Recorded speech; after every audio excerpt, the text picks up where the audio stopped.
छोरी हुर्किँदै गएको देख्दा खुसी पनि लाग्छ अनि कता कता मन पनि दुख्छ।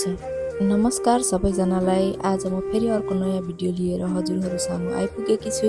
आज पनि सधैँ चाहिँ बिहानदेखि घरका कामहरू गर्दै दिन सुरु भयो। काम गर्दा गर्दै छोरीले गरेको काम देखेर हिजोसम्म सानो लाग्ने बच्चा आज कति छिटै हुर्किँदैछ। ऊ ठुली हुँदै गरेको देख्दा खुसी पनि लाग्छ अनि अर्को मनले यति छिटै ठुली भएर मेरो काखबाट टाढा नहोस् जस्तो पनि लाग्छ।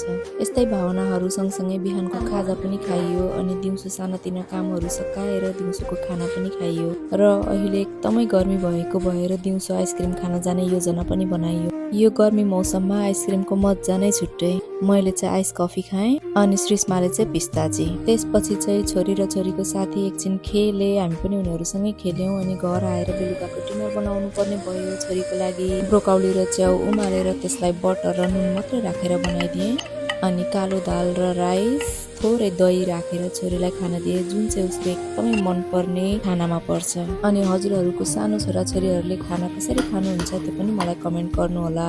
मलाई चाहिँ यसरी बच्चाहरूलाई मसला नराखिकन बनाइदिएको खानाहरू एकदम मनपर्छ र म चाहिँ मेरो छोरीलाई यसरी नै दिने गरेको छु। यस्तै साना साना खुसी र मायामा आजको दिन बित्छ।